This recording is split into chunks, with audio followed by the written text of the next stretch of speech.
And forgiveness is a universally admired trait. We're inclined to those who pardon, particularly when the victim did not need to do so. In April 2015, Salahuddin Jitmood, a delivery driver for Pizza Hut, was making one of his last deliveries of his shift when he was robbed at an apartment in Kentucky. In US, he was stabbed to death. What caught the headlines, however, was what happened during the court hearing of the murder. The father of Salahuddin was present, and he came eye to eye with his son's killer. And the father addressed him and he said that, you know, it's been 2 years and 7 months of suffering along with many nightmares. But I am angry at the devil who misguided you and misled you to do such a horrible crime. I don't blame you. I'm not angry at you. I forgive you.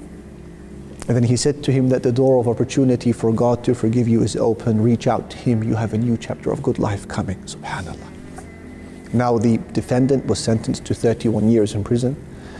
But before he was taken away in cuffs, Salahuddin's father embraced him. He hugged him.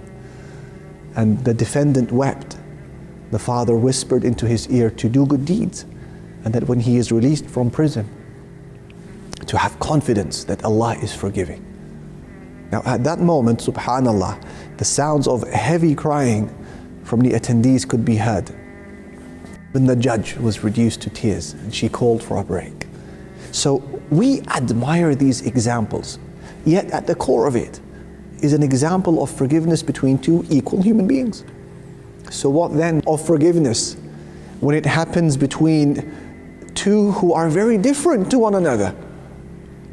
When the crime was not between two equal human beings, but between a slave and the supreme master, the helpless and the supreme king, the deficient and the perfect, the created and the creator.